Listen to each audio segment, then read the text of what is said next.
Bonjour à tous, heureux de vous retrouver sur le plateau pour votre quotidienne reçue 5 sur 5, l'émission du Quintet Plus et du Top 5. Pour m'accompagner aujourd'hui, j'ai le plaisir de recevoir Stéphanie Chastain. Bonjour Stéphanie. Bonjour Philippe, bonjour à tous. Stéphanie, direction Enghien ce lundi avec une épreuve pour femelles de 4 et 5 ans sur 3500 mètres. On sera sur des haies. Une course intéressante qui peut nous révéler quelques bonnes juments. Comme tous les ans, le prix Spumat devrait révéler de très bonnes juments. Moi j'aime beaucoup cette course.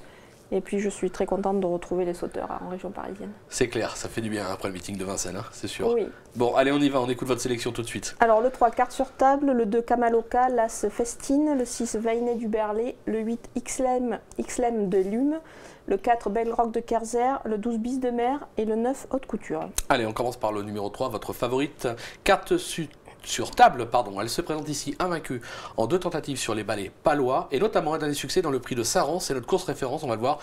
Il y avait elle et les autres. Oui, elle était totalement déclassée. Déjà lors de sa première tentative, c'était impressionnant. Ce jour-là, ça a été encore bien plus impressionnant. Et on a pu voir le sourire d'Anne-Sophie Paco après cette course qui en disait long. Je sais qu'elle l'estime beaucoup. Cette épreuve, ce gros handicap, pour moi, c'est juste une transition pour elle, pour pouvoir après aller sur de très belles épreuves.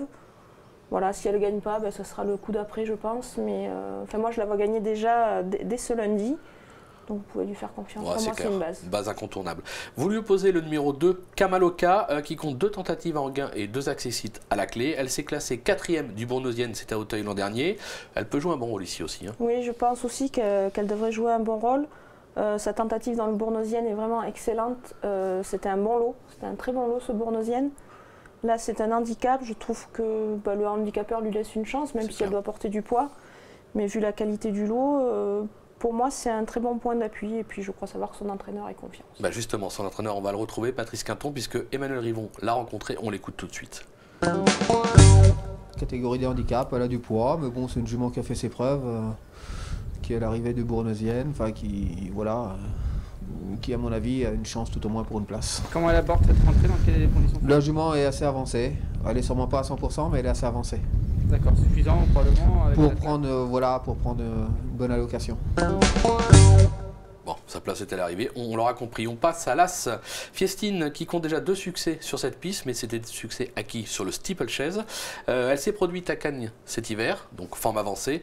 Même sous 71 kg, on s'en méfie. Hein. Oui, bon, il faut un peu oublier sa tentative à Cagnes. Je pense que l'hippodrome est un peu spécial à Cagnes. Là, elle retrouve Enghien, même si c'était en steeple les fois précédentes. Il n'y a pas de souci avec elle. C'est aussi une jument de qualité. Donc, je l'ai mise un petit peu, je l'ai mise en 3 parce que les 2 autres, pour moi, sont vraiment très très bonnes, mais pour moi c'est un coup sûr aussi à l'arrivée. C'est un coup sûr à l'arrivée. Le 6, Vainet du Berlay, elle a gagné pour son unique tentative sur ce parcours, c'était en novembre 2015. Elle est en forme avancée elle aussi puisqu'elle a couru à Pau. On s'en méfie, ça pourrait pourquoi pas gagner aussi ça. Oui, elle devrait profiter également de sa condition avancée paloise. C'est une jument aussi qui a démontré pas mal de qualité. Dans ce lot, elle a parfaitement son mot à dire, je pense. Oui, on va s'en méfier. Le numéro 8, XL des Lumes, bonne 3e pour ses débuts à Pau. Depuis, elle n'a pas connu la défaite sur les balais. Sur sa lancée, je me demande si ça ne peut pas être la révélation de cette épreuve. Oui, c'est possible aussi. Je l'ai mise un petit peu plus loin. Comme je vous dis, il faut faire un choix d'ordre. Après, ses limites sont un peu inconnues. Donc, effectivement, si elle gagne, ça ne sera pas une surprise, hein, loin de là. Donc dans les 5, voilà, c'est également un coup sûr. Ouais, on a des bonnes bases franchement au départ de ce Quintet Plus top 5. C'est l'hippodrome d'Enghien, on sait que c'est des parcours qui sont assez coulants, mais logiquement, on ne devrait pas taper loin, on va faire confiance à Stéphanie. Stéphanie, on va se quitter avec une petite pépite dans la première, je crois. Oui, le 113 Flapjack, c'est un inédit, il débute dans le prix d'essai des poulains. Christian Scandella l'a bien travaillé en vue de cette épreuve.